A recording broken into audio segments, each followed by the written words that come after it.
Hi, everybody, and welcome again to our Letters on Occult Meditation programming. We're on program 23 and page 81, and we're going to take up a new subject, the effects of occult meditation on the centers. We've been looking at something near that subject, and we've been counting petals. And we've been seeing what DK will discuss and what he cannot yet safely discuss. We've been seeing how abstruse this subject is, but we know that he cannot yet safely discuss the method of arousing the sacred fire, the order of its progression, the geometrical forms it makes as it mounts. That should be fascinating, and will one day be information to which we will be privy when we can use it, and the order of the development of the centers according to the ray of the monad, ray of the spirit. And well, he's presenting us with the ABCs here, and he tells us that the complexity is too great for him to go into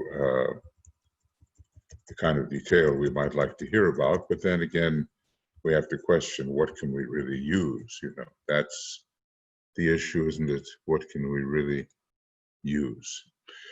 So he goes on, the effect of occult meditation on the centers. And we shall study today the effect of occult meditation upon the centers and their consequent vivification, positing a meditation prefaced always by the use of the sacred word, uttered according to rule. And this whole section has been very much on the sacred word. So we continue studying the sacred word, OM. Whether or not that is the exact sacred word or the sacred word as used always is up for discussion. There are other words which have other effects, and they are also sacred. In Cosmic Fire, we get to deal with these, and also in Initiation, Human and Solar, and in the rays and the initiations. We speak also, we speak also of a meditation followed under the guidance of a teacher. The man, therefore, will meditate correctly, or approximately so. Thus, what we are to consider today is the factor of time in its relationship to the centers, for the work is slow and necessarily gradual. The thing is, of course, we, being as we are, want to rush the story. We realize that in an unfortunate way, humanity is behind where it should be, and even our entire planet is behind where it should be. It should be the equal of Venus, we are understanding, and they are like twin sisters, even though our particular logos is in a masculine incarnation. But let's just say that Earth and Venus should be moving together. But Earth was left behind due to the crises within the life demonstration and psyche of our planetary logos on the moon chain. It's an old story, and probably a number of us have been involved in that story. A lot of the more thinking people, those who think along these lines, let's say, have been individualized on the moon chain. Certainly not all, but many. And some even in the previous solar system, the nomads, those who wandered across the Saturnian bridge to reach this particular solar system. Here I would pause to emphasize to you the need of ever remembering that in all work truly, or that is truly occult, expected effects are very slowly achieved. Should a man seem in any one incarnation to make spectacular progress, it is due to the fact that he is but demonstrating what has already been earlier acquired. The manifesting forth of innate faculty acquired in previous incarnations, and is preparing for a fresh period of slow, careful, painstaking endeavor. This is where the people who are beset by glamour don't want to hear this story. The slow path. It reminds me something I heard that the Dalai Lama was asked, what is the fast path? And he has said, you know, I didn't see it myself, but he is said to have burst into tears and said, there is no fast path. But there is certainly a way to make haste slowly and carefully. And that we have to continue to do. We have to accept a foundational identification as being, which tells us that we are the very essence of things, and then get on with the demonstration in the world of Maya, which is basically the entire universe. To the ancient Brahmins and the early Hindus, the universe was Maya. And we have more technical definitions of it right now, but basically all this world of form, of phantasmagoria, as DK hints, it is the world of Maya. It is appearance and not reality, though substanding the appearance is necessarily reality. We have to learn what substandingness is. So I'll just say, you know, make haste slowly. He recapitulates in the present life the processes surmounted in the past, and thus lays the foundation for renewed effort. This slow and laborious effort, which is the consistent method of all that evolves, is after all but an illusion of time, and is due to the fact that consciousness is at present for the majority polarized in the lower vehicles and not in the causal. So let's just say our apprehension of time will change when polarization exists in the causal body. Okay, sorry. When polarization exists in the causal body, our apprehension of time will even drastically and qualitatively change. It's hard, this idea that time is an illusion, but let's just say time is based on a succession of perceptions caused by limitation. So time is based on a succession of limitations or perceptions made caused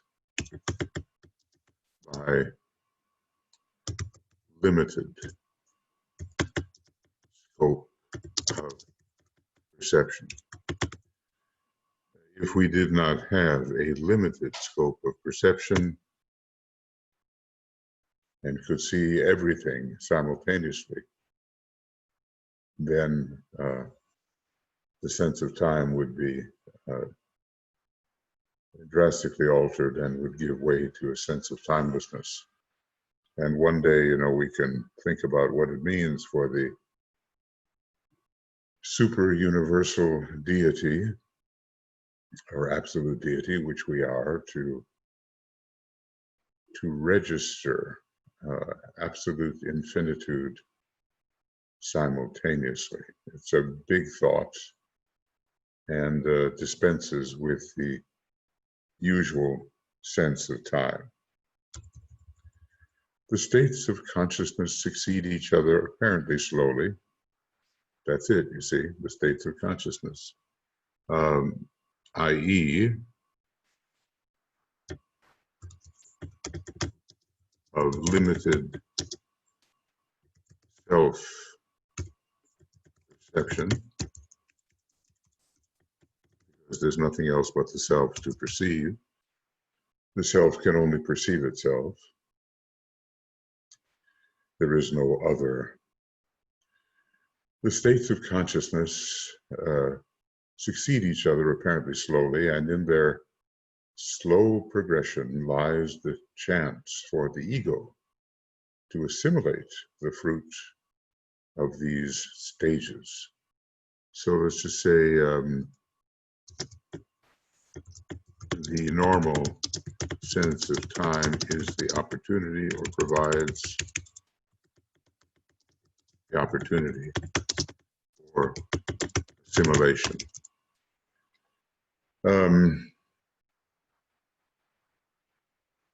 Apparently slowly. Well, there's all kinds of little hints, involved here. The psychological sense of time and the actual duration of time, and probably that due to the non-existence of interval, the superimposition of all moments as one moment in the eternal now, or creating an eternal now.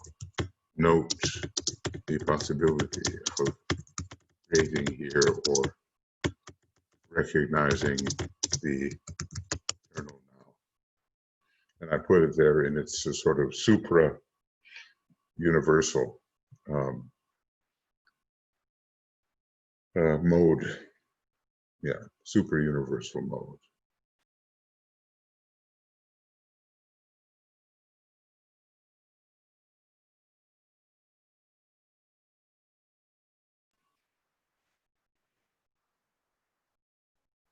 Okay. So it takes a long time. That's our conventional language. And we have to stay with conventional language to describe the world of appearances, even though we know it is underlay by imperturbable beingness, we might call it. It takes a long time to establish a stable vibration, and it takes as long to shatter it and to impose another and still higher rhythm. As we increase frequency, we are basically increasing our point of tension and basically increasing the scope and depth of what we can perceive at that new point of tension. Every breakthrough really is arising through an increasing frequency of a point of tension. Sometimes it comes upon one that's a surprise, and we want it to come upon us due to scientific approach. So it is reproducible at any point.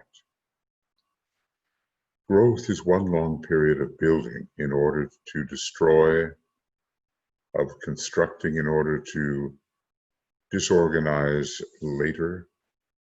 It reminds one of the pralaya through which we are passing now, pralaya of the age of Pisces, of developing certain rhythmic processes in order to later disrupt them, disrupting our routines, and to force the old rhythm to give place to the new. Okay. Well, this is a point of view which is so wise, and yet we tend to want to hold on to things and grasp them, grasp the impermanent as if it were permanent forever. This is a fundamental mistake, and so the Buddha is telling us to let go of the impermanent, which will finally take us into the registration of suchness, the registration of beingness, of pure being.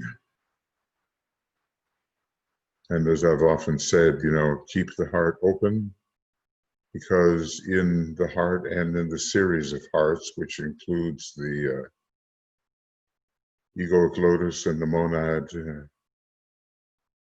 and beyond,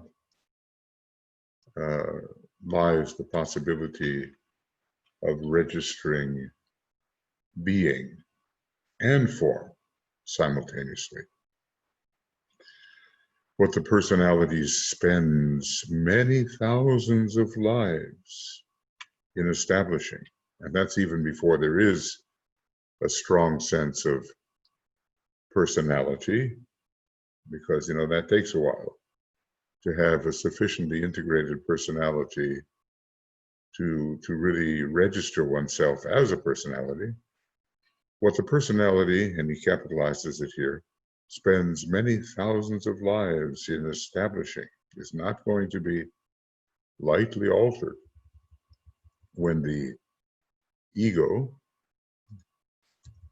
working in the lower consciousness, seeks to effect a change. And so many of us are in the stress right now of that kind of change. We maybe imagine that simply by knowing what to do, there will be no stress and strain, but we are incorrect in that. There is stress and strain. And some of it is just growing pains, as we sometimes talk lightly of that term. Maybe you've experienced that in the body, at puberty or thereabout, that things are stretching and becoming bigger and so forth, and one experiences the pain of it. But thousands of lives, many thousands of lives, gives us an idea of how many incarnations we may have come through. And most of them, the great majority, are spent in the hall of ignorance, which involves the opening of the outer petals, the knowledge petals. Quite a few are spent in the hall of learning, and very few on the path of probation, and still fewer in the or upon the path of initiation. Usually the 777 number indicates that ignorance, learning, probation, but beyond that last 7, and those numbers are not to be taken literally, but more proportionally, beyond that lies the incarnations on the path of initiation, the shortest period of all. The shifting of polarization from emotional to mental, and remember, mental focus comes first before mental polarization between the second and third initiations. That's when mental polarization occurs, and thence to the causal, living as a soul, and later to the threefold spirit, inevitably entails a period of great difficulty, of violent conflict, both internally and with the environment, intense suffering and apparent darkness and disruption. All of these things characterize the life of the aspirant disciple or the disciple. Well, maybe some of this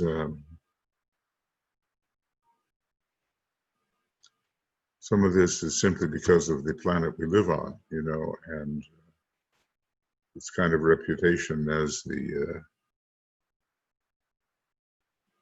blend of tendencies from the previous major solar system and the tendencies which are to be cultivated in this. There are cross currents. So, you know, watch cross currents.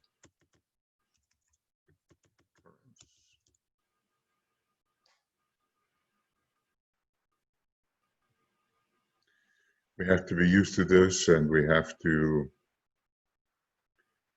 be content with it somehow instead of, you know, complaining about it. It's just the conditions on our planet. We are graduates of the school of painful endeavor, of purifying pain and releasing sorrow. And interesting that sorrow eventually does provide the release from wrong identification with form. The Buddha's teaching is so much about release of consciousness from identification with form.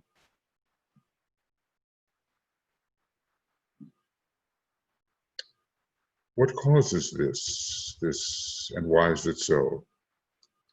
The following reasons may make it apparent why the path is so hard to tread, and the process of mounting the ladder as one nears the higher rungs becomes ever more complicated and difficult. Well, you know, just to lift yourself with a step from one rung of the ladder to the next, you have to defy gravity. It's like climbing a tree, climbing a mountain. You have to resist the pull of form, and that requires strength. Oftentimes that strength is found in Capricorn, in the power to elevate. What causes this? Why is it so hard? First, of course, we have to accept the fact that it is hard, and that acceptance makes it a little easier. That, you know, there's not going to be an escape from this process, and we cause ourselves more pain by, for some lives, trying to escape what is inevitable. You know, Neptune operates in a negative and slippery way, and we hope to avoid what is unpleasant, and Pisces comes along in that way, and we seek to be relieved of what we have to deal with. But of course, later, Pisces is the height of spiritual responsibility. So anyway, why so difficult? Why? And what causes this and makes it so? Why so difficult? These are fundamentals, but you know, they are easy to forget in the stress and strain of living. Right now, living in form, right now humanity is going through tremendous stress and strain with this pandemic and with selfish politics emerging in a vitriolic form. When the worst of humanity is demonstrating itself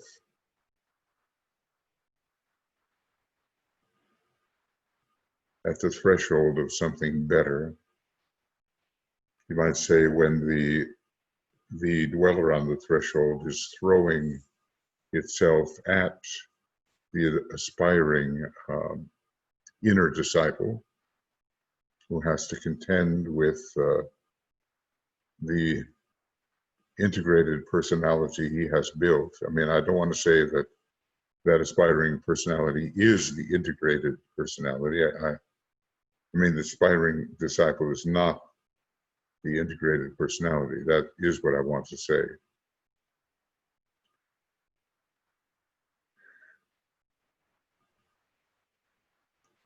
And that integrated personality can be a potent block at the door to further possibility. Well, what are the problems here? Each body has to be dealt with and disciplined separately, and thus purified, and people are passing through the stages. These disciplinary stages. And if a person has to purify and discipline the physical body, we cannot insist that they be disciplining the astral body at the same time. I mean, there can be some concurrent effects, but the concentration is on the physical. And there are people who are engaged in a lot of non-physical work and even non-emotional work, and they are disciplining the mind. And then there is the personality as a whole. So this whole idea that each body has to be dealt with and disciplined separately is of importance.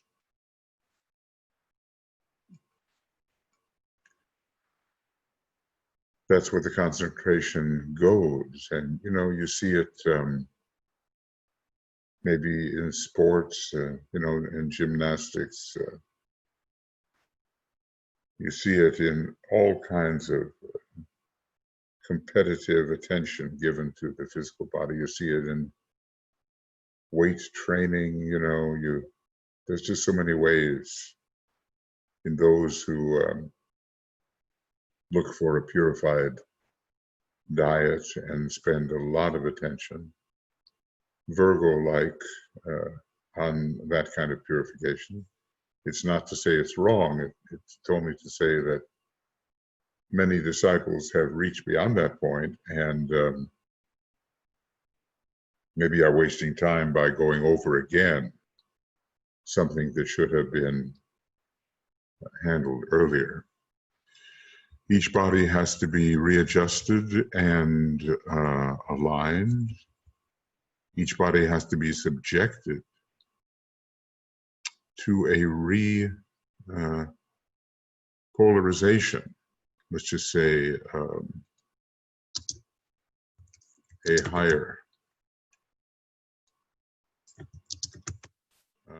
focus or point of attention. Each body is practically reconstructed, you know, we might say, through the use of the SCW. Let's do that. I'm going to make SCW a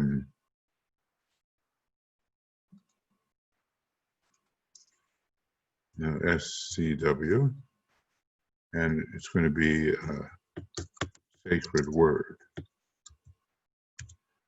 Sometimes these abbreviations save time if you can remember them.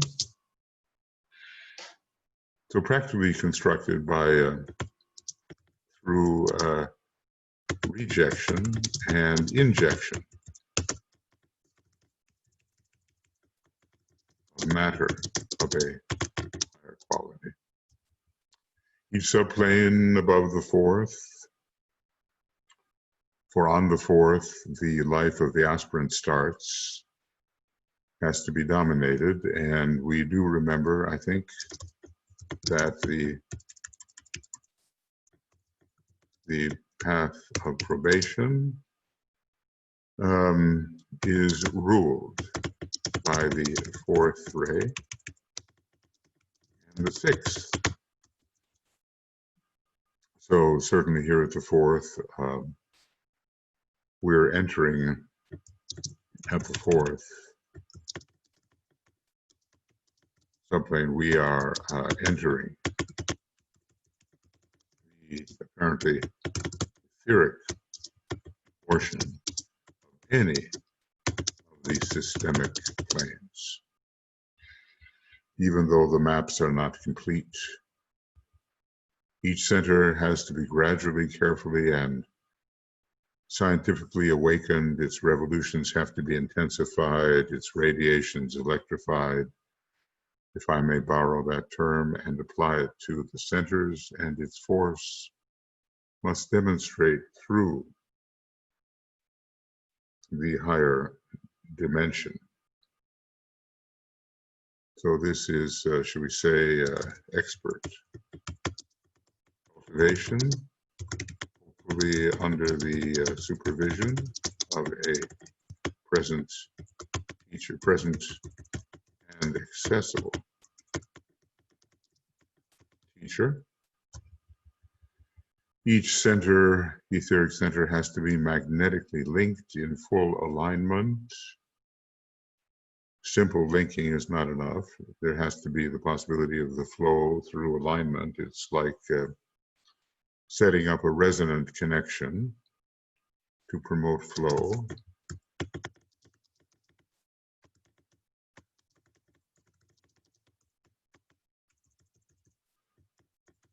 Sorry. Promote clear flow with the corresponding centers in the emotional and mental bodies, so that the flow of force is unimpeded. And obviously, this takes time. And the beginning of such a process is not the end, which is obvious. And, you know, all this must be begun in a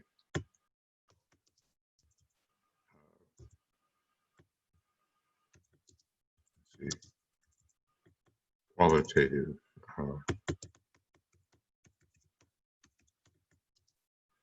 I'm going to see whether I can do QV and qualitative.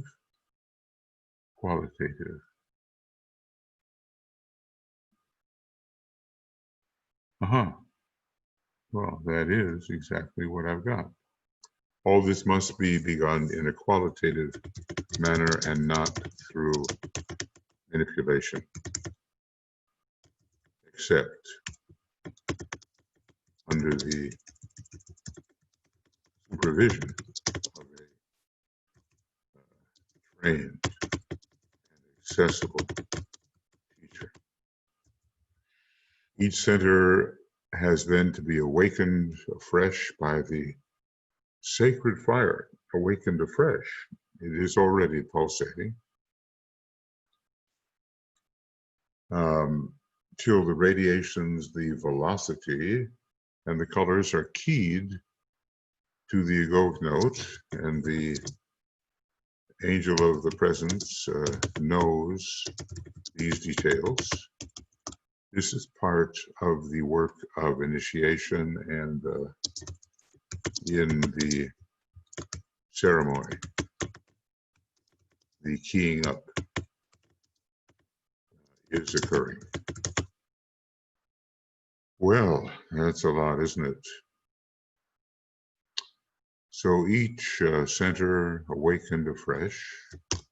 We can read the whole thing if we want. And, going backwards here, each center magnetically linked in full alignment to the corresponding centers, or to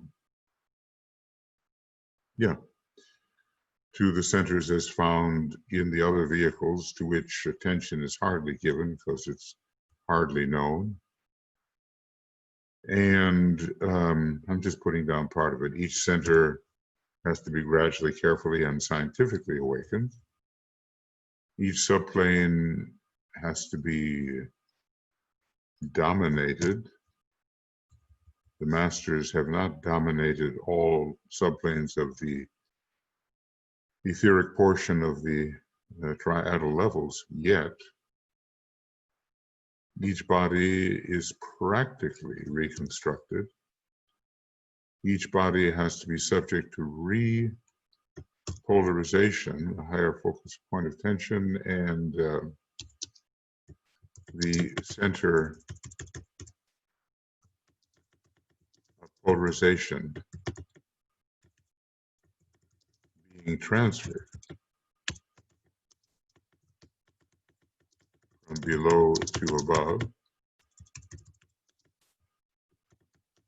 So a higher body must, we say, acquiesce. Now, let me get that spelling straight. Acquiesce in the repolarization. I got it. Or suffer. Or suffer repolarization, which is a painful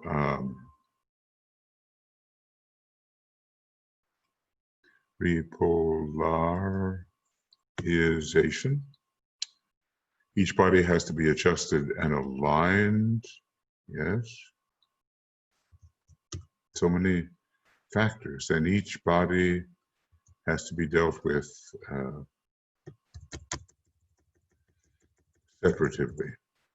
separately, and thus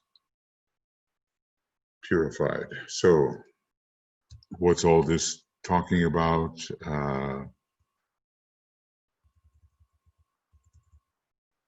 Why it is a slow process. So, let's just.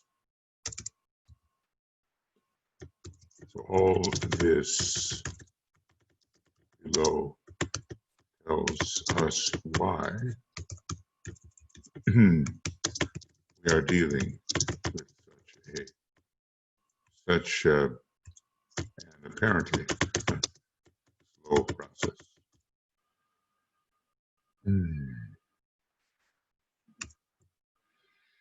So it probably would be good to study these requirements and maybe assess according to what we know. We don't have the Tibetan to tell us directly. In most cases, we don't have that. Each body has to be subjected to repolarization. There can be, the life in which or lives in which the in which the higher vehicles suffer repolarization are stressful. Are you going through that? Now, in a way, we're always moving forward. We may be working in a particular vehicle to increase the point of tension in that particular vehicle, and we may not be stretching into yet another vehicle. But think of all the people who simply believe what they believe because they believe it. And their reasons are shallow, or their reasons are relatively non-existent. Something they've been told, something they've read, something the sanction of the authorities around them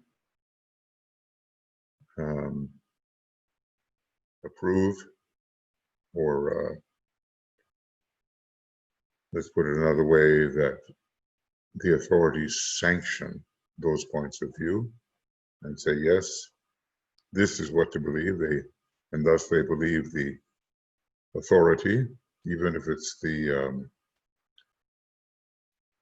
best the world has to offer. Part of the 4 stages of inquire the way and obey the inner impulses of the soul and pay no attention to the counsels of the worldly wise. Basically, that's given, even if they are most respected by the world, because after all, we have to adopt the attitude of in the world yet not of the world, and then set an example.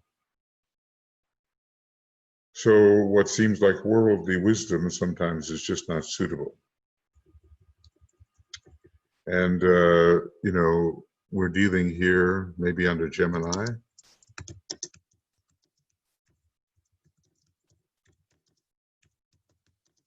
with the forces of reconstruction and making the lower vehicle more like the higher vehicle.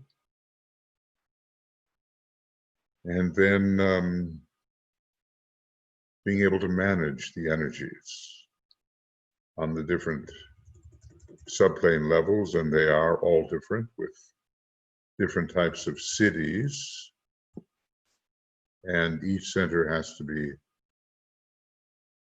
carefully, scientifically, gradually awakened. That requires real supervision. And the linking up, you know, so that when Kundalini rises in its spirals, it follows the correct path and produces the correct geometry. And then a new type of awakening. So all of this is a new type of awakening, because you really can't have a system in which chakras are missing, because there would be no support for the organs related to the chakras. And this is something that has to be considered by those people who consider that the chakras appear sequentially. I don't think you could sustain a physical body if that were the case. They may be activated somewhat sequentially.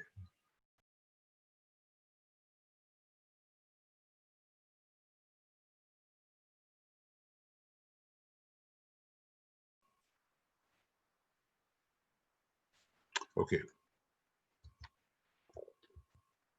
As each change is made, gradually made, it responds to the same law that governs all cyclic growth in the macrocosm. So always watch the parallels and think, you know, when you're thinking microcosmically, think macrocosmically. When you're thinking macrocosmically, think microcosmically. And this is the way to develop that kind of revelatory analogizing, which must not be taken too rigidly, but which is very indicative of similar relationships and thus fills in the blanks. With algebra, we solve for unknowns. And we can do that here, solving for unknowns, when dealing analogically. If I say 2 plus x equals 6, the simple solution is that x must equal 4.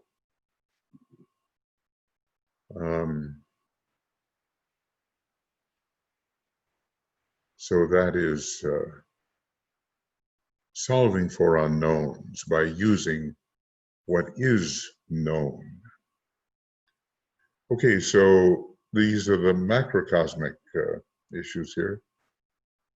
And it applies, I will say, to the macrocosm or the microcosm. First comes the clashing of the old and the new rhythm. And man is born. I've had experiences in my life, sort of a fourth-grade life, at least beginning that way, where in the morning I was vehemently oriented in one direction, and by the afternoon I suffered the rending process, only to be reoriented in the opposite direction, and there was stress and strain and tearing. And then back again, you know, how many times a day, I don't know. When you're faced with big decisions, and with decisions that may be involving 2 different types of chakra activations, then that kind of thing can happen. So anyway, the clashing of the old with the new rhythm. This is followed by a period of gradual dominance of the new, elimination of the old, and stabilization of the new vibration, as in the sounding of the Om. Then finally comes the passing on and out, and again, a repetition of the process. So passing into the area of the new vibration. And one will at first feel relief before the discomfort of having to move on again is felt.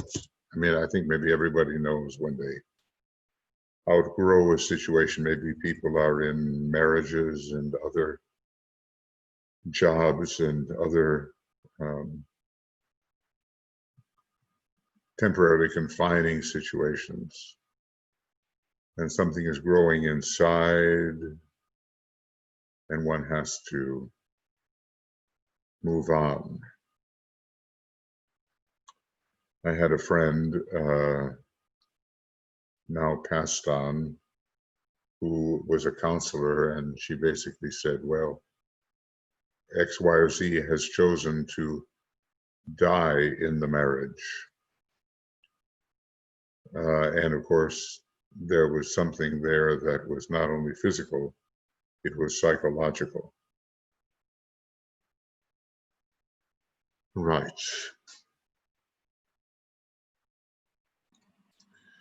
Okay, everybody, so I had to pause there for a minute. Well, really longer than a minute, but okay. So we go on, and if you hear a little bit of a background, there's nothing I can do about that right now, so I'll just proceed. I'll just proceed. It is this work that is done on the bodies and on the centers by the work of meditation and the use of the sacred word. This is the kind of work that is done.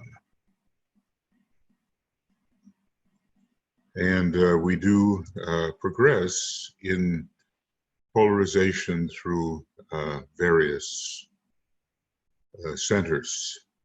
I think one of the most important types of polarization now is from the sort of chemomonastic level, or even the astral level, astral polarization, reflecting, I think, quite a bit our planetary logos, and even reflecting our solar logos, who has astral polarization but is moving on to the mental, that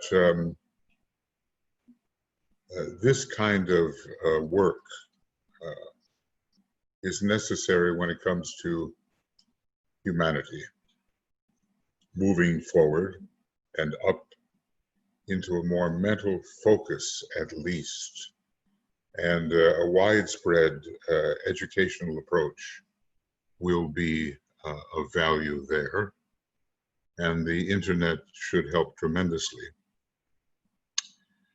This word, the sacred word, aids in the adjustment of the matter, its vitalization by fire, and enables the aspirant to work in line with the law.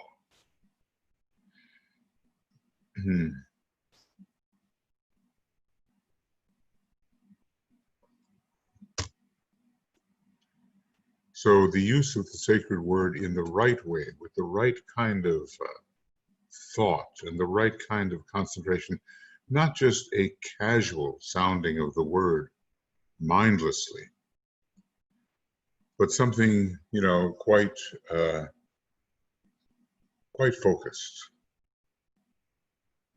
and watching for the effects. And the inner sounding is very, very important. The inner sounding of the word. This unfoldment of the centers is a gradual process, paralleling the work done on the bodies, and we might say through the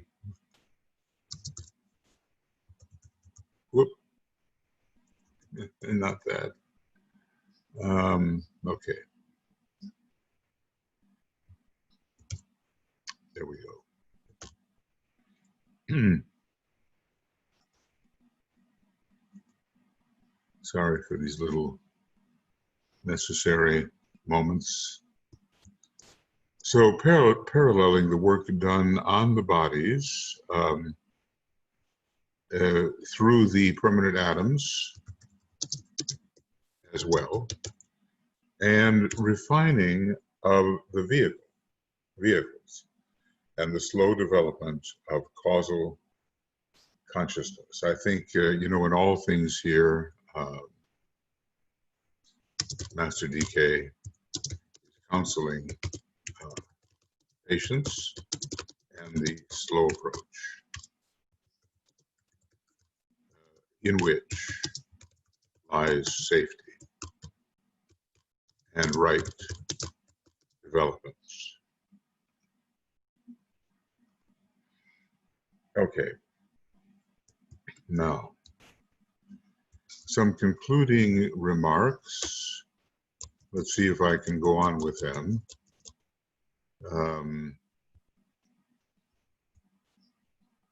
Or perhaps what I'll do,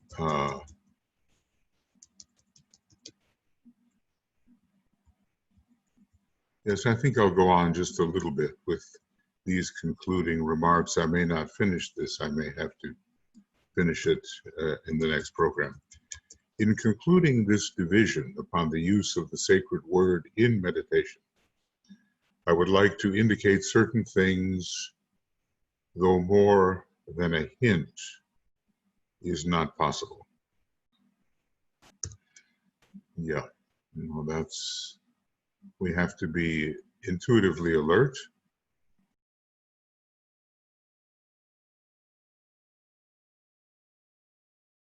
DK has said that in the new esoteric schools, The intuitive tendency has to be within the student, not simply the concrete-minded approach.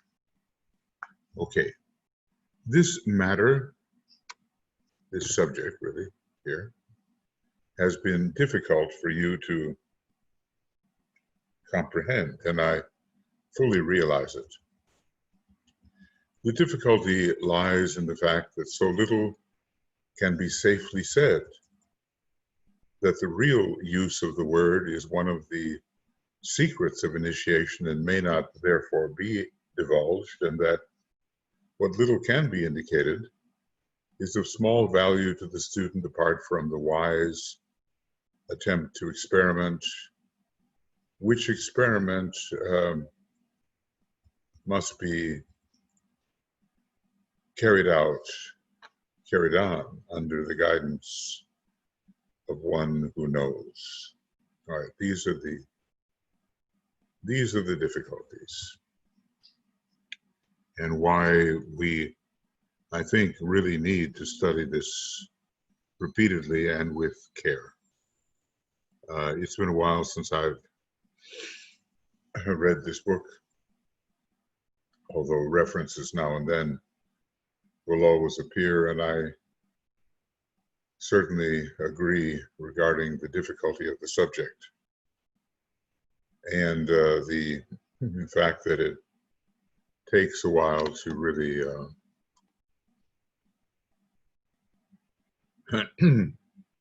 make progress in any kind of experimentation. That maybe we would stumble on something, but it's always best for the whole experimental process to be supervised. Still, I would indicate certain things which, wisely pondered upon, may lead to illumination. And this is 100 years ago. Think of it. This is written in 1920, and here it is 2020. And to say that this book is somehow outworn because of its because it's old, it's quite a ridiculous position. There are things here which will not be assimilated for a long time.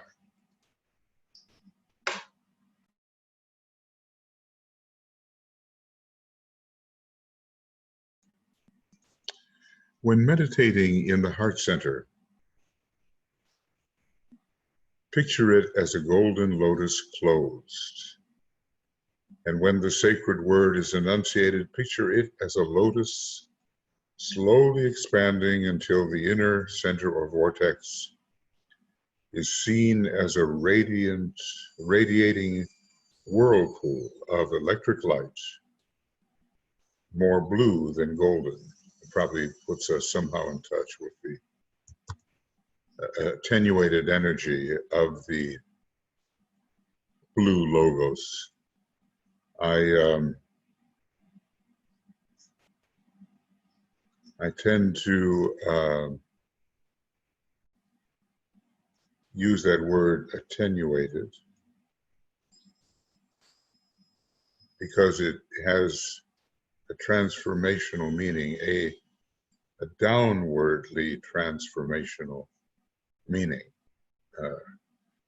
meaning the quality and penetration of a superior state is somehow thinned out or reduced as we move along and as emanation occurs.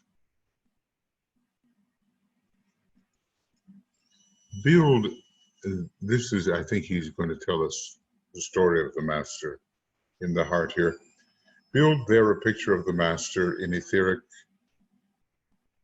emotional, and mental matter. So it scintillates etherically. One has the attraction emotionally, and one can see with clarity mentally. This entails the withdrawing of the consciousness ever more and more inwards. And when the picture is fully built, then gently sound the word again, and with an effort of the will, withdraw still further inwards and link up with the 12-petaled head center, the center of causal consciousness. And that's very interesting because this center, the heart within the head, has more than causal connections. But it is interesting to hear him specify that it is linking us with the causal body. I mean, think of it. If the heart center between the shoulder blades links us with the Buddhic plane, then the higher center within the head must somehow link us with the monadic plane, I would say. So this is, the heart and the head meditation, part of it anyway. Do all this, or excuse me, this is the master in the heart meditation, I'm sorry. But it does link up with the heart and the head. Do all this very slowly and gradually, maintaining an attitude of perfect peace and calm. There is a direct relationship between the two 12-petaled centers. 12 and 12 is 24, and that's a shambolic number. So there is a direct relationship between the two 12-petaled centers and occult meditation, and the action of the Kundalini fire will later reveal its significance. Okay.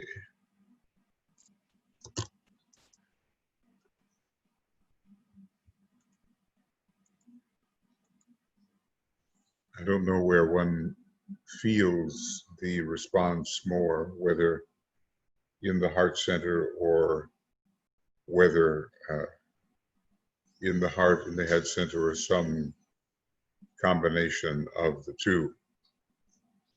But it is interesting that Kundalini is necessary to reveal the linking of these two centers. And obviously visualization is very important here. So it's a visualization which leads us into that factor we call synthesis. This visualization leads to synthesis, to causal development and expansion, and eventually conducts a man into the presence of the master. So let's just say very important instructions, no? I would say so. If we proceed quietly, peacefully, without any sense of rush.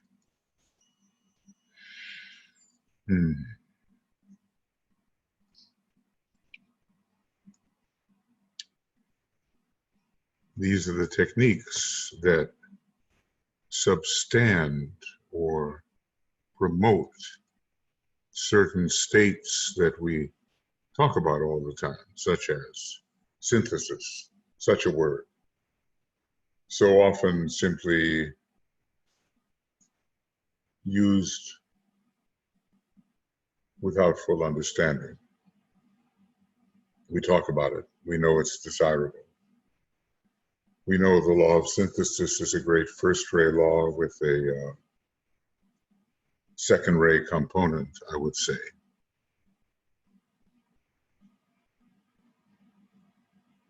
So eventually, this will link with the master and eventually with the monad. So I suppose we should try that.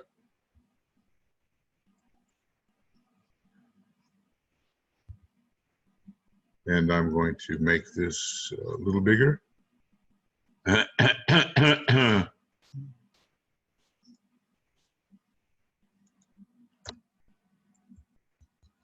Okay, and let's see what else.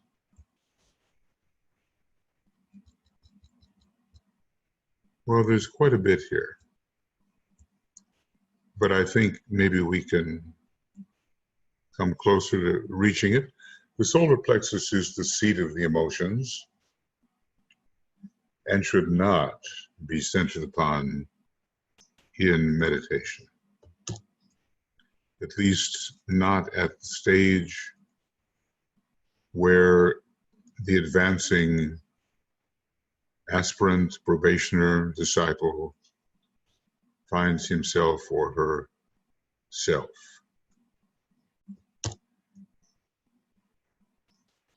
We're on to other things now, and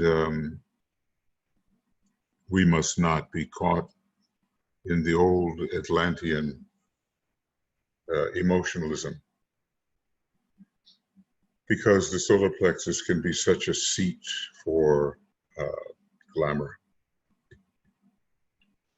It is a basis for physical healing and will later be more completely understood. It is the center of activity, an activity which must later be intuitional. So here we find a hint of the future development of the solar plexus center.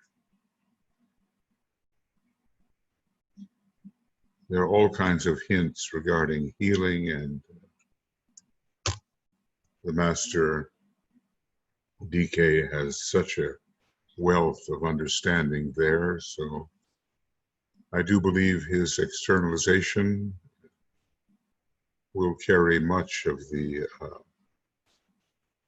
healing energy, and he will, I believe, teach this, and he has said so. And under his type of supervision, I think, there will be safety in proceeding, which does not necessarily mean that it will be easy. The throat center works radiantly when the polarization is shifting from the physical atom to the mental permanent atom. It's kind of interesting. It's a triadal correspondence. It's not a reflection. It's not an inversion.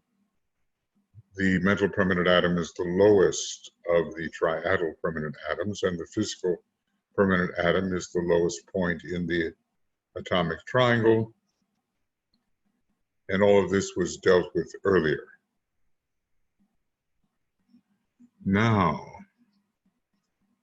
this is an interesting thought, and something we really have to take into consideration. The mental permanent atom becomes the center of pure reason and abstract thought. Now, usually, pure reason and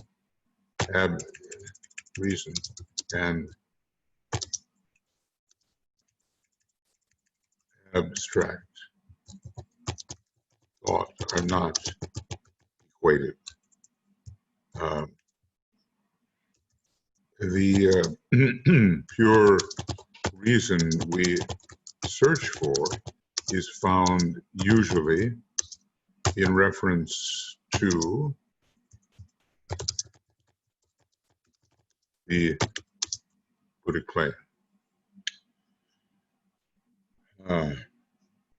But it is interesting that he mentions it here as the center of pure reason, or, well, by pure reason, does he mean the intuition, or does he mean a very refined type of generalization.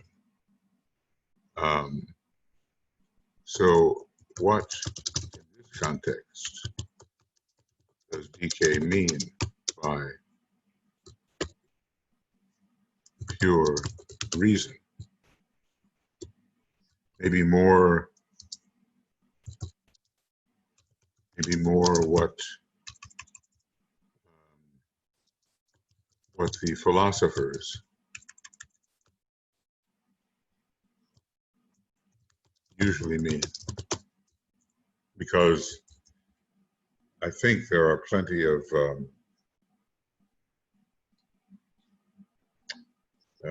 of instances where pure reason is found on the Buddhic plane. Let's just see. I think I may be correct, but we can see whether it is so.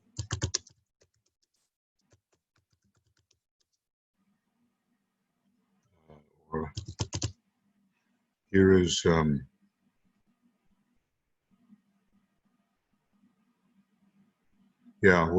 here's an example where we Discipleship Volume 2, and something was grasped here. We can get into it. The whole subject was shifted within hierarchical circles from the mental plane to that of buddhi or of pure reason. So there's an example of it, buddhi and pure reason going together. Buddhi, pure reason, intuition. Okay, you see, and not abstract thought per se. Divine principle, buddhi, intuition, pure reason. Okay, we have it. And buddhi, or the plane of pure reason, the intuition. Okay, I think that's enough to show us that it's not only the way we have it here, but this is interesting. Unless in this, the way he's saying it, the mental permanent atom becomes the center of pure reason. He's equating, I think, a very high and refined type of reasoning with abstract thought, and then there's also the pure reason of the Buddhic plane, which is more straight knowledge, let us say.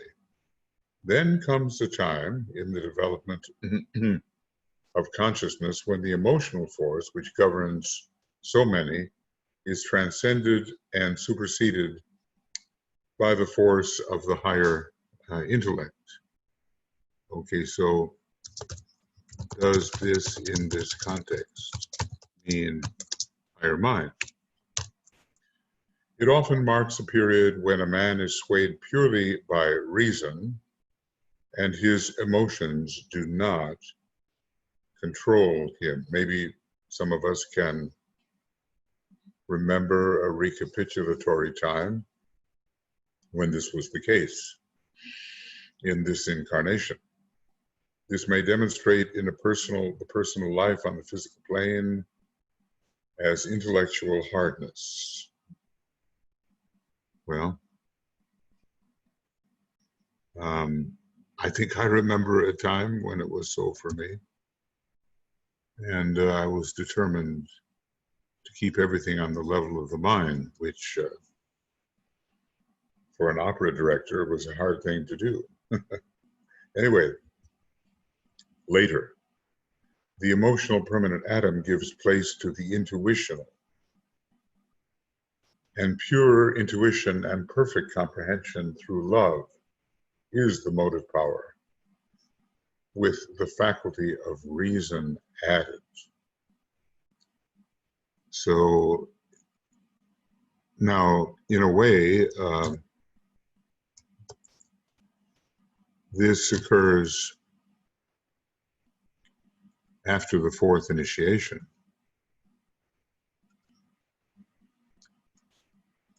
Because, we do retain our astral permanent atom, but maybe there is an alignment with the Buddhic permanent atom, even if we cannot reach the first subplane of the Buddhic plane, because it's just too high, even for the masters.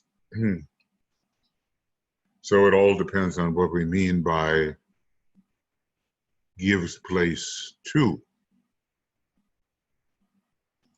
Suffice it to say, through the astral body, the intuition is supposed to eventually function. It's supposed to be a vehicle through which intuition can function.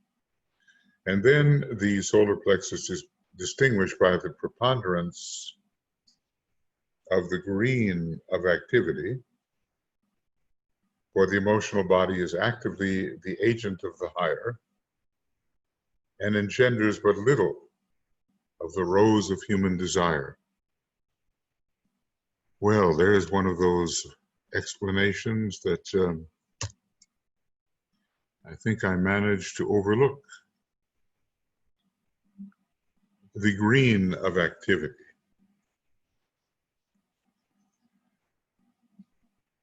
Well, with an admixture of green, rosy with an admixture of green, I think that is how it is described. I hope it's not green with an admixture of rose. We've just been through that, but I seem to remember the term admixture of green. Green, of course, will connect with the third ray.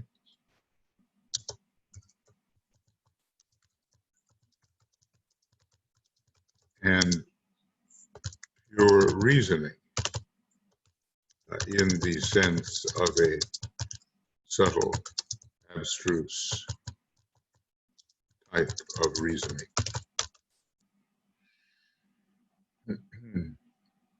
So to the love, to the sixth principle, to the buddhi, to the intuition is added apparently the abstract qualities of mind.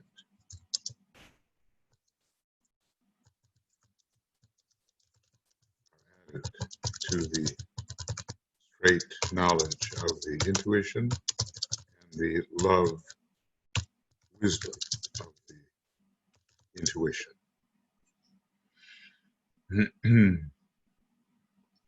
So let's put that down, put it in green, why not?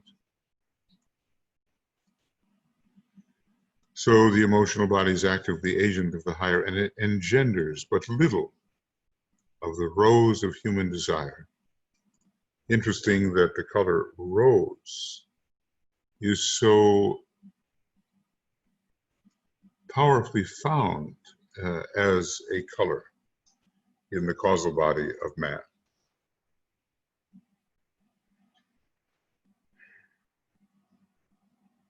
But I think, it is an improvement upon the sort of raging desire of Martian red. This has in it something of the elevation, and we might be able to associate rose color with a human application of Venus or Neptune. All right.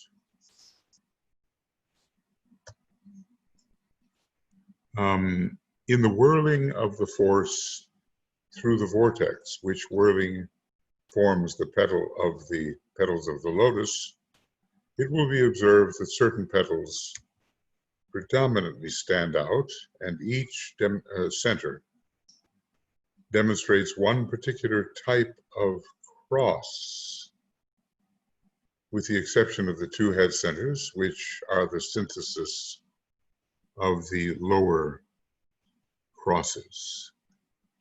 So this is technically, again, of interest. This whole idea of petals are really vortices, and different types of crosses appear within the center. So let's take a look at this. Petals are vortices, are really vortices, and different crosses demonstrate through these centers, depending on what?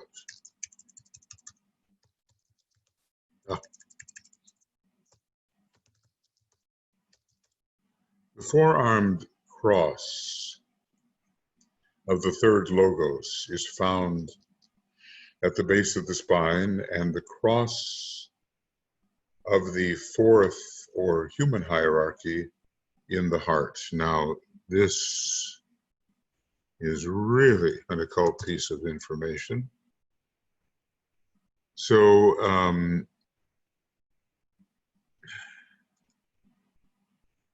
let's see, I think we can put that into green again. I suffer for lack of the appropriate colors. And the cross of the fourth human hierarchy in the heart, I'll make it blue, as that is eventually the ray that humanity is to demonstrate through its soul. So what do we have here? Mutable cross first, but then what does he mean by the cross of the human hierarchy? Is it the fixed cross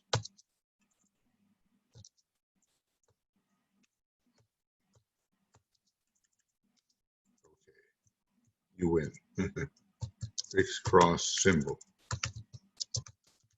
And in esoteric astrology, we have a whole chapter on the crosses, and I'm seeing the cardinal cross before my eyes right now. I'm seeing the fixed cross, the mutable cross before my eyes. It can go in different directions. Let's see if we can find for a moment the fixed cross. Well, here is something that I've been able to come up with. And let's just see. This is from page 560. There's also, let's see, this is the picture of the mutable cross. Let's see if I can get this done properly. Copy. And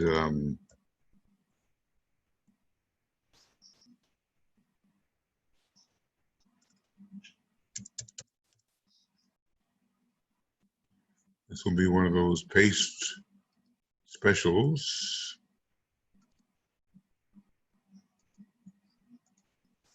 And picture. So there's our four-armed cross of the third logos. Yeah, you see it. Good. And finally, although it doesn't yet talk about it, one could expect some symbolic representation of the cardinal cross. And let's just see.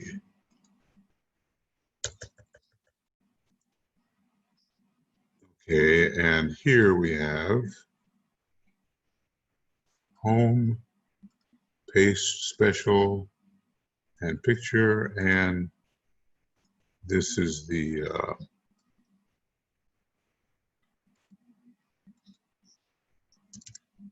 cardinal cross. Okay, and this is the mutable cross, and I want to make sure that you're seeing, yes, you're seeing it. mutable cross. And this maybe is what he means by the cross of the human hierarchy, though one cannot be sure.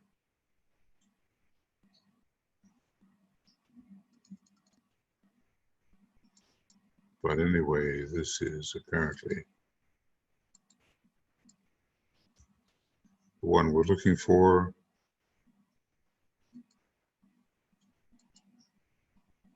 Okay. This is a fixed cross. And I'll try to bring that down a bit. There. Okay. Yeah, I think we're looking at it now. Right. So is that the cross of the human hierarchy? Is this the fixed cross symbol? But at least we see what the symbol is, and I think, later we will study together the three crosses, just as we're studying right now in the science of triangles, the various technicalities behind the triangles. We can do that with the crosses as well. I think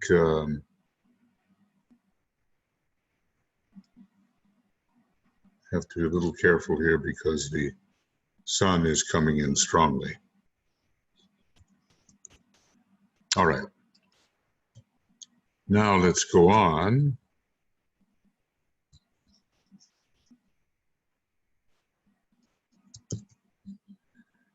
And when the sacred word is intoned by the average aspirant, it carries force through all the inner centers to the etheric and causes a definite stimulation of the petals in each center.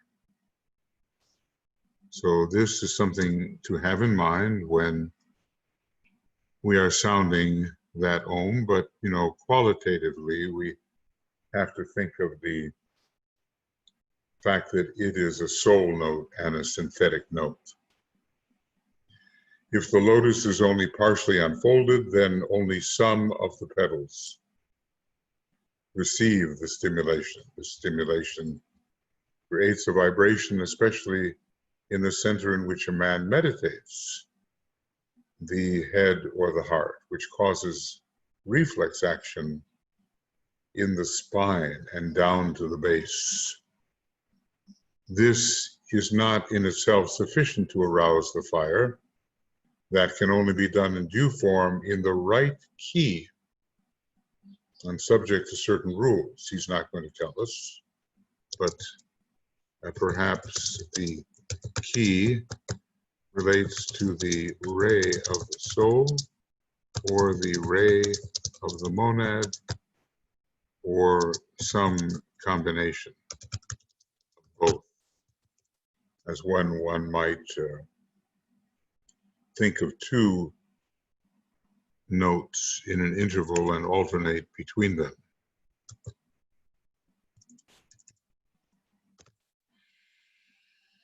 Okay, so reflex action down to the base. And I guess he doesn't want us to try to arouse that Kundalini fire by this particular method. But the petals that are unfolded, they represent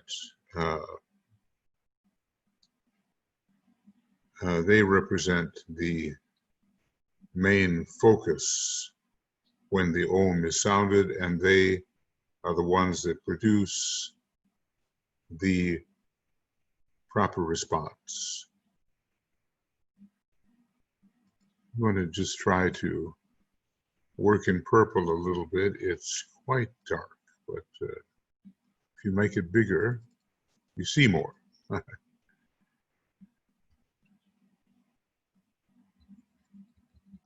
When the meditation is done in the heart, And under occult laws, with the correct intoning of the word, the force comes through the emotional centers from the intuitional levels. Now, wow, this is a discussion of what is really happening behind the scenes with the correct sounding of the,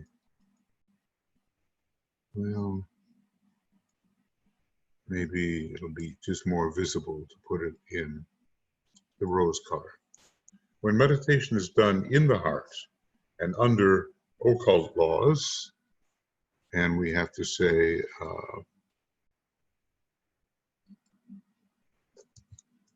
under occult laws so far unspecified, with the correct intoning of the word, should we say both pronunciation and in the proper key. Hence, you know, a little bit of music is required here in these new schools. The force comes through the emotional centers from the intuitional levels. So there is a connection, and this is definitely superimposition. The monastic permanent atom is going to be related to the etheric centers. The emotional centers are, or the Buddhic permanent atom is going to be related to the astral centers, or at least whatever intuitional levels he's talking about. Maybe anything on the Buddhic plane is intuitional, even though we meet that term precisely at the 4 of 4, the actual intuition, and not some anticipation of the intuition.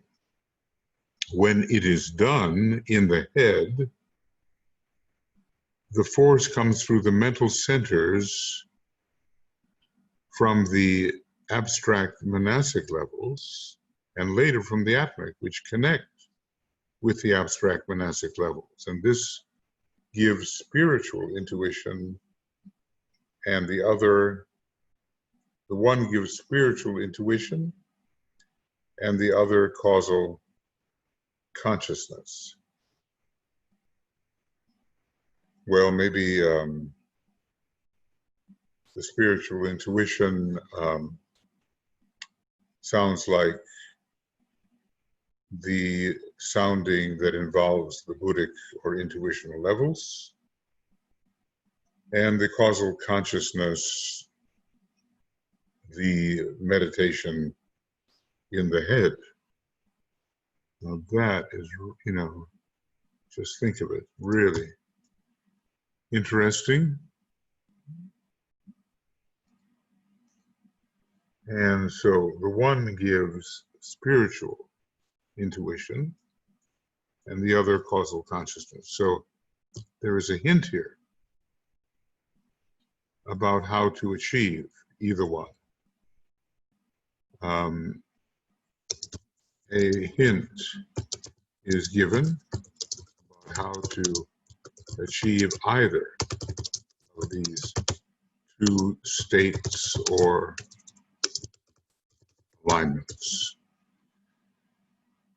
I'm just amazed at again, I suppose, at the wealth of information that is here offered. And, you know, if I may say,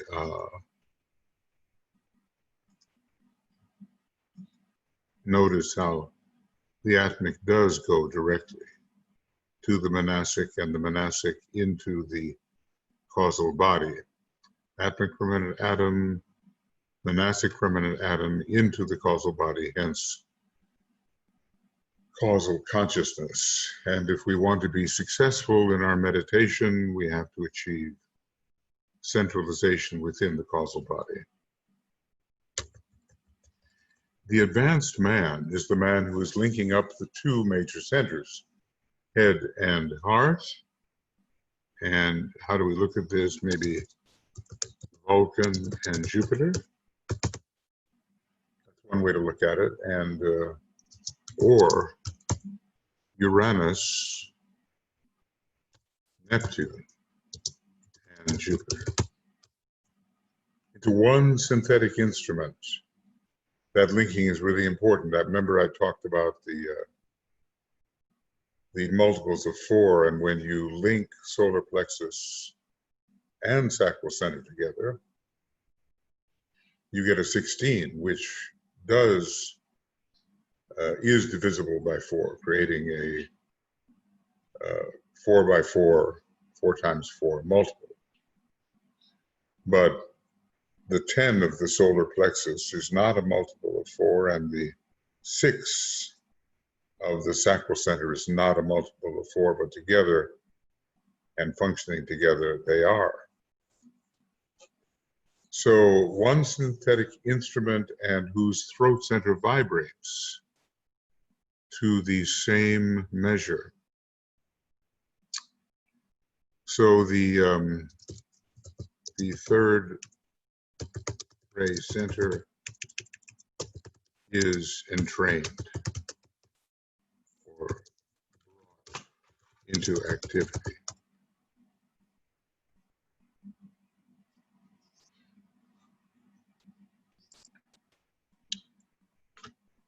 So we have to link up the head and the heart. Basically, we might call this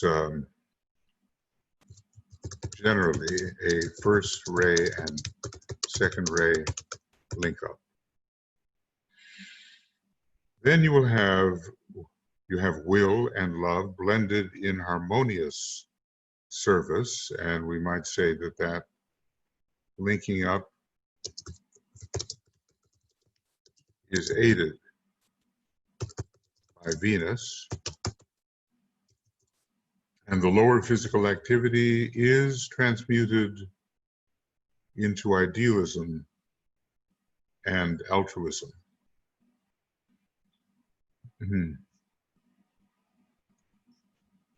Okay.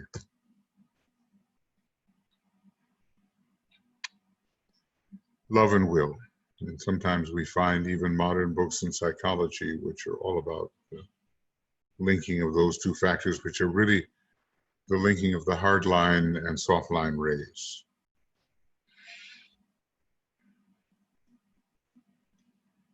And I guess the lower physical activity, this involves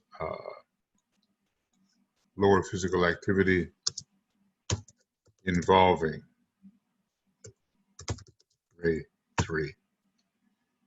And into idealism and altruism, there's a connection between the third ray and the sixth ray. So anyway, the linking of the centers becomes very important for effective service. Linking of the centers,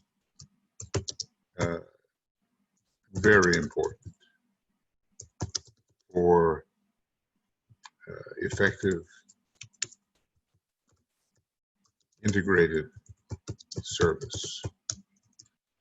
We need to have everything functioning together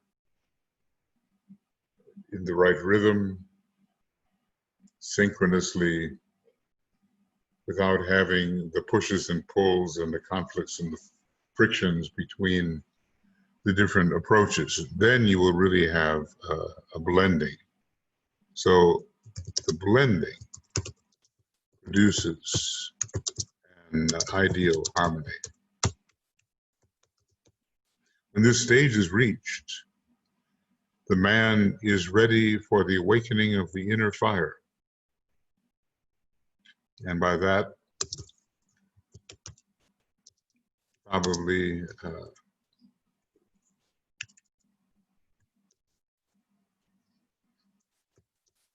we mean the Kundalini. His body is refined enough to withstand the pressure and the onrush. And here is a hint.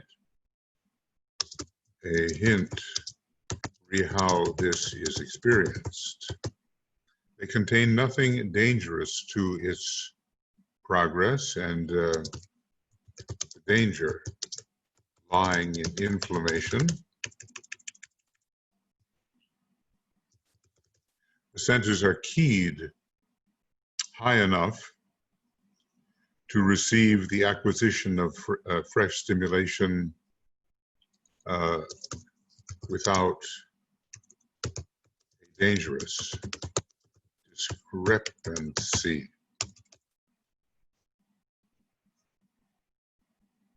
And so here is inflammation. Since I'm in a English spelling, it requires two N's here.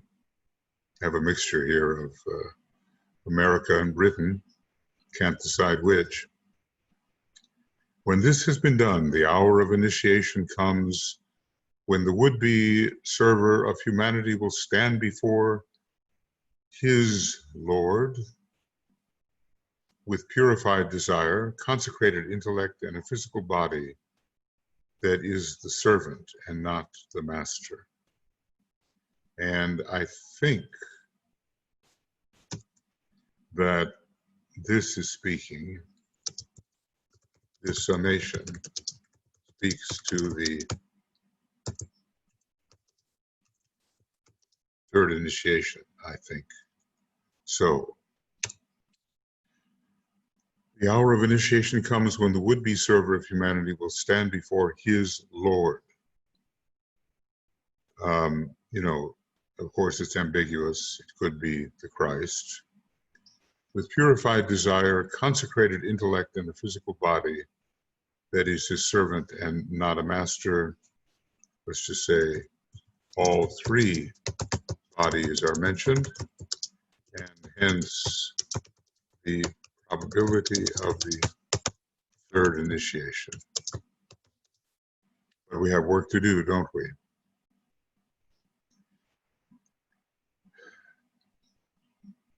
We have to, have that mental polarization and a strong, purified physical body, and the hardest of all, maybe purified, unselfish desire. I'll eliminate this picture because the sun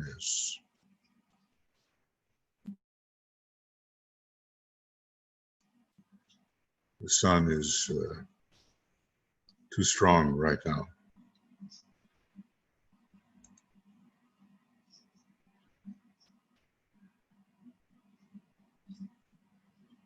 Yeah, well, I guess what I can do here is make this bigger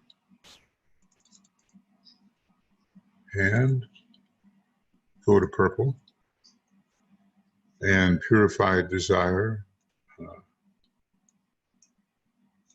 I'll go to the rose, and the consecrated intellect, of course, that one's easier, isn't it? That is the yellow of Mercury. Okay. Whoop.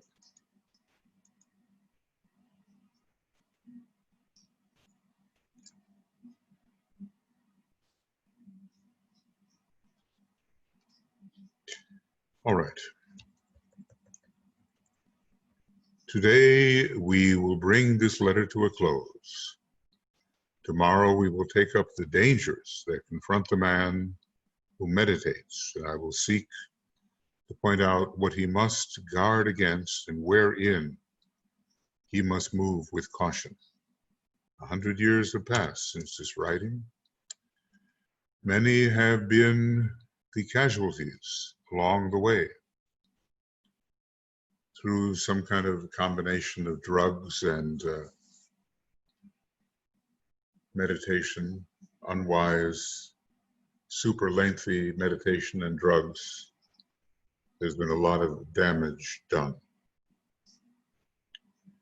And people have been set back. which is unfortunate, but then a lesson is learned. And one doesn't put one's hand on the hot stove twice. Or if one does, one is a masochist somehow. So we get burnt or inflamed or vulnerable or subject to the infusion of negative energies, obsessed, even possessed, if we can recover from that. And then we take special precautions. Right now, I'm reminded the year is 2020. The pandemic is raging, especially in the United States, which has the worst record of any nation. And people are running around having, without a mask, having parties, going to bars, and basically screaming out the COVID-19 is a hoax. It's not real. And then, you know, those kind of hospital bed reconsiderations, the sadder but wiser people saying, it wasn't a hoax, and trying to be a cautionary tale for others who ignore often until it is too late. So you kind of wonder with the fourth ray why we must always blunder into things, have the painful experience, and only then learn, instead of having real, reasonable, anticipatory learning, you know, based on a faith in reason and on valued or valid expert advice. Why must we blunder so slowly and repetitiously into a danger which overcomes us when we could foresee the likely outcome? That is a big issue. Anyway, I have no idea where we are in terms of time, but I know we're on page 87 in terms of our pages. And I can go back here and maybe capture our beginning.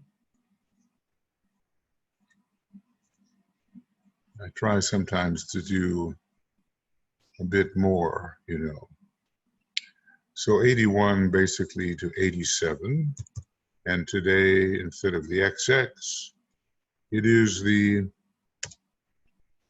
17th of August, 2020. And we'll go down here and set up for our next chapter, which will, I'm sure, arrest the attention, because notes of danger do tend to arrest the attention. So this is the end of 23. From 81 to 87. Get rid of the others. And the beginning of, I should have said 23, and the beginning of 24. And that's 87 to wherever we find ourselves on day XX.